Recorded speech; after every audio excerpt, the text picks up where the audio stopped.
Hey everybody, it's Helen Hillix, and I'm here today to talk about the power of the pause.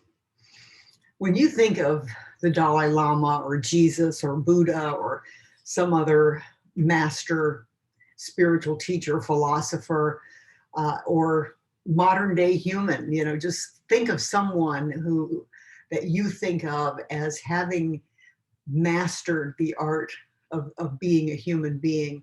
And what do you think of? Usually they're people who are calm and compassionate no matter what. And that's what I think of when I think of Jesus, except for the marketplace thing when he was enraged by the vendors taking advantage of people. But in general, Jesus, Buddha, the Dalai Lama are people who are calm and compassionate no matter the circumstances. And that's their power. And that's what I think of as real power, is the mastery over reactivity. And that's what I want to talk about today, is the mastery over reactivity. What if you could learn that? What if you could do that? And today I'm going to tell you about the one step, and that's the power of the pause, that you can begin to do today. Now, everybody hears about rageaholics, and the count to 10 and walk around the block and all of that. But I'm here to tell you that this is a very powerful tool for a lot more than just people who consider themselves rageaholics. It's for everybody, including myself. It's the most powerful thing I have ever learned, is to take a pause between the stimulus and the internal response. Let's break that down a little bit. What do I mean by a stimulus? Well, it's something external that happens, or it could be something internal. You could all of a sudden feel anxious and not even know why. So it's something external or internal that triggers you to feel a certain way. And so the pause is between that external trigger and the internal response. Or in the beginning, you're not going to be able to do it that quickly. You're going to have the external or internal trigger, and then you're going to have a response. Let's say that somebody slams on their brakes in front of you in a car, and you have to slam on your brakes, and it scares you, right? And our natural that's a trigger, is the person slamming on their brakes. That's the stimulus. And the internal reaction is fear, is clutching, is that anxious feeling. And then oftentimes, then there is an external reaction to that internal response. So that's when you may give them the finger or scream at them or whatever, call them a name or something. That's then the third piece, which is the reaction, which is what you say or do on the outside after the trigger or stimulus, then the internal response to that stimulus, then the reaction is the way you behave or what you say on the outside. So I also have a whole other tool for, not being reactive, but this is the first step, is to learn to take a pause. And it, I believe, is like I said before, one of the most powerful steps there is in terms of changing your life and giving you a sense of mastery over your own life. So let's give some examples here. What about the husband who says to his wife, you look really fat today, or you look really fat in those jeans, or whatever it is, or you look really skinny, you need to put some meat on your bones, or whatever it is, some critical thing. Or the wife says to the husband, you don't make enough money. Why don't you work harder? Why are you such a loser? Or a kid says to a parent, when they tell them to go take out the trash, they say, go to hell, or I'll do it later, don't bug me, or whatever it is. Another example would be to say, the boss, it says to you, you're not doing your job well and you're going to be on probation. Or your candidate didn't win the election. That's also a stimulus, isn't it? So, what is your internal response to any of those stimuli? The wife whose husband just said they're fat or too skinny, the wife that says to the husband he doesn't make enough money, why doesn't he get a different job or do better or provide better? The kid that says, I'm not going to listen to you, the boss that says you're not doing a good job, or the candidate who doesn't win. It's like your internal response is usually hurt or anger, fear or anger, one of those in there somewhere in that range. And what's your likely external reaction to each one if you just let yourself react immediately once you've had the stimulus and the response internally, you just let it come out of your mouth? Let's take those examples. If your husband says that you're fat and you feel hurt and defeated and rejected, what are you likely to do internally? You're feeling those feelings internally. And if you just allow yourself to go with the response and then flow into a reaction without taking any pause, you're likely to say something ugly back to him or her, whoever your partner happens to be. It's not going to go well, is it? Let's take the example of the wife who says to the partner, you don't make enough money to support the family very well. My mother always said you were going to be a loser, or whatever it is. What is that person who's being accused of this going to feel? Kind of the same energy, right? Of being rejected, diminished, discounted, criticized, judged, hated even, and they're going to react with hurt and anger. And they are likely to say something, well, why don't you get a job? Why is it all on me? What's the matter with you? You're a fat, lazy asses lying around the house watching TV while I'm out trying to make a living, or whatever. The kid who says go to hell to their parents, or I'm not going to do it now, I'll do it later. I've heard so many examples of parents who are triggered by them saying that. That's the stimulus. They respond inside by, I'm being disrespected, which of course, I don't know what that means. I don't know what that means. It means they're not doing what you want them to do. So, you feel angry, and if you let yourself react, that's when physical fights actually happen between parents and sometimes their teenage children, especially. So I don't want to keep going down the list, but nothing good happens from allowing yourself to be reactive when you feel triggered by a stimulus. You feel that internal response, and then you just go with it. So this is the power of the pause. In the beginning, you may not even catch it before you've reacted. You may already react. But even if you take a pause then, I promise you it will help the situation to take a pause, even after you've gotten angry and ugly in retaliation for something ugly that was said to you. Even then, if you take a pause and you realize, okay, who is this person? What might they be feeling? What am I feeling? How can I manage this better? What ends up happening is that in that pause, you are taking a step back from your own emotionality.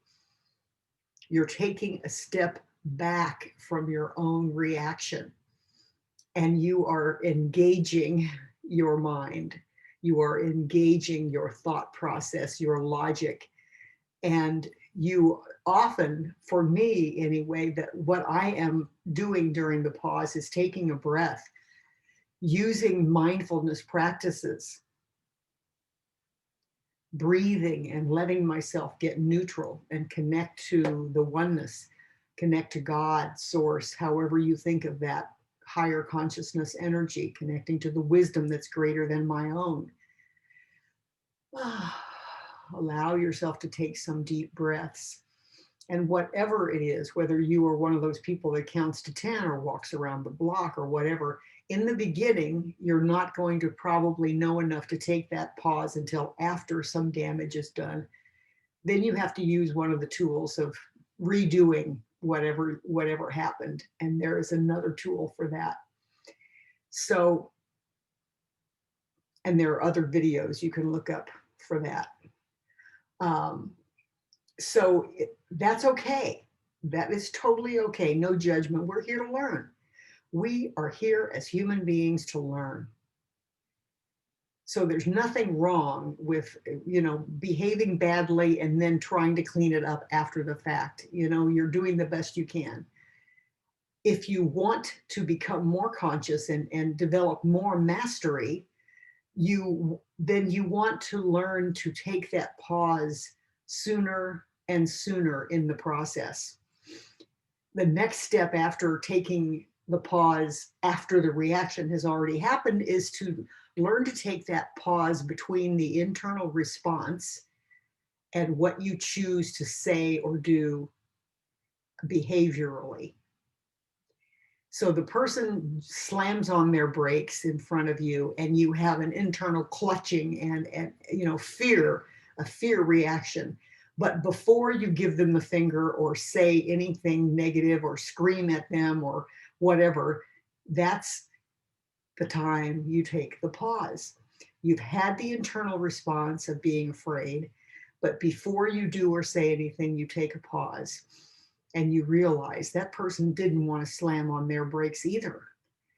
A little child maybe ran out in the street or a dog, whatever happened. Just take a breath and then you will realize, the compassion has a chance to come in, the logic has a chance to come in, what could be going on with them. Even in the situation where the husband says you're fat, if you have that internal reaction of your blood boiling or your tears starting to well up or whatever it is, hating him, hating her, if you can notice those feelings and then take that pause, then again, you're going to use your mindfulness skills, you're going to engage your brain, you're going to connect to higher consciousness. And you're going to start asking yourself, I wonder why that person is saying this now. There must be a reason. If they're being mean about it, they may be suffering themselves. If they're being just, supportive to you, are they really just being supportive to you and saying, are you realizing what you're doing to yourself by all this overeating? You might even be able to interpret that as a supportive comment, depending on how you're feeling about your body. So if you can take that pause between the response and the reaction, it could go a completely different direction. It could be, I'm not sure if you're having a bad day and that's why you said that to me, or are you concerned about my health, or, whatever. And then you can go into inquiry. And maybe you would even end up having a really connecting, powerful conversation with that person that might even lead to a breakthrough in the way you're eating, or it might lead to a breakthrough in your connection and understanding that that person only turns to criticism of you when they're hating themselves or feeling guilty about something. It can be so powerful, the power of the pause. It's the same thing. Let's say the boss says you're not doing a good job and I'm going to put you on probation. Is the boss really just an unreasonable person? But if you take the pause between the response and anything you're going to say or do externally, gives you the time to engage your mind, connect to higher consciousness, question, use logic. Is this person lashing out at you because they feel frustrated? Are they having an affair with somebody and they want to get rid of you because they know what they're doing is wrong? Or are you drinking or using drugs and it's showing up when you thought it wasn't showing up? If you can take that pause, you can then inquire about what is really going on there. It might lead you to getting some help with an addiction, and then you might become a stellar employee. Or it might be the universe's way of saying, you know what, this job is not for you. Even though it's good, it's a good job, it's well paid, it's not a good job for you. And your lack of performance quality is only an indication that you don't really like the job or you don't really belong there. So it can go so differently rather than just saying that boss is a jerk and I hate him and I'm going to show him and blah, blah, blah. You can eliminate all of that if you can learn to take a pause between the response and the reaction. So, you know, if you can do that and give yourself a time to process, you can find out so many things about your own reactivity, about the other person. Let's talk a minute about, again, the power of the pause and why we don't do that more. Well, one of the reasons is our society. You know, our society is very patriarchal, very male dominated. And in the male world, power has become associated with anger and violence. And so we believe that, you know, an angry response to something that upsets us is a powerful response. That's one of the reasons that gets in the way of us developing the power of the pause, is that we have come to align power with violence and anger and, you know, retaliation and revenge and all of that, and, you know, standing up for ourselves. And so people are reluctant to take the pause. They're afraid they're going to look weak. But of course, it's not the truth at all. You are way more out of control and therefore powerless. Those are synonymous. Being out of control means that you're powerless.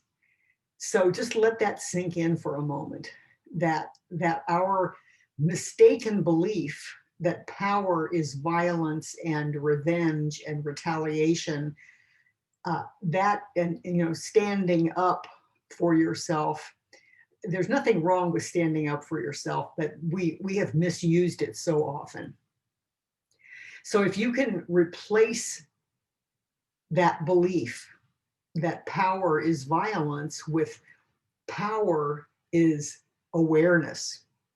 Power is the freedom to choose how you're going to react.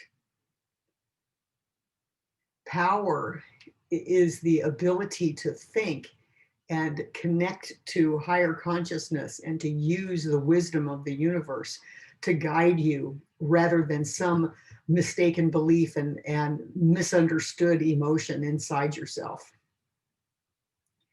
So, you know, how does taking a pause, you know, lead to that? Again, it's not just the visceral reactivity, the lizard brain, the ego that is dominating your life. It's higher consciousness, it's intuition, it's inner wisdom, it's logic. All of those things can be used together. All of those powerful tools can be engaged if you can take the pause. And you can ask yourself too, do you value feedback?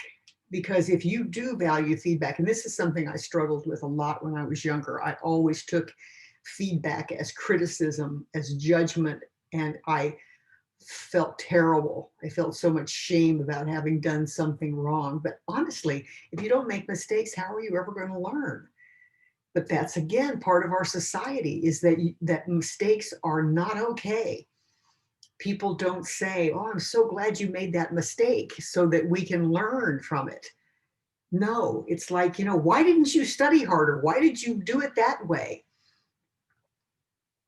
So it's breaking all these societal norms to actually take a pause and to trust in the wisdom of the universe and your own inner wisdom to take it down a different path.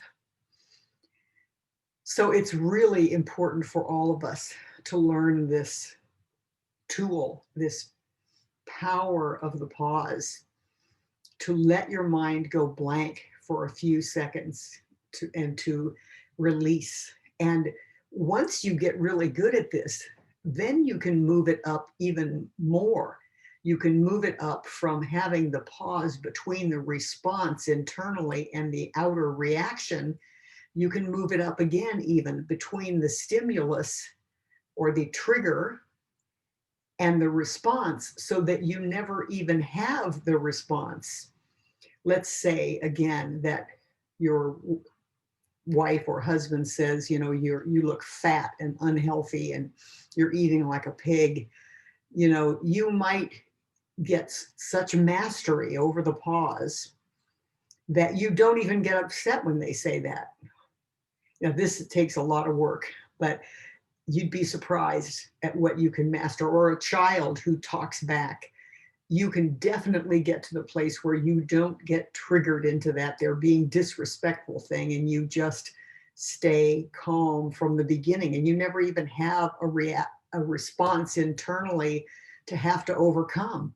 You are just calm, and you immediately go into the inquiry of, I wonder what you're feeling right now that makes you act that way, because this is not you. Something's going on, because you can see that that person is being reactive.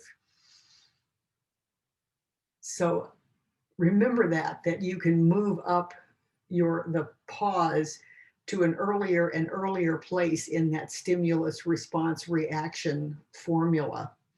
So try it. Take a pause in whatever way you feel guided, whether that's taking a deep breath or counting or walking or whatever. Take a pause and come back to the situation with a clearer mind and a more open heart, and see what happens. And I would love to hear from you when you try this.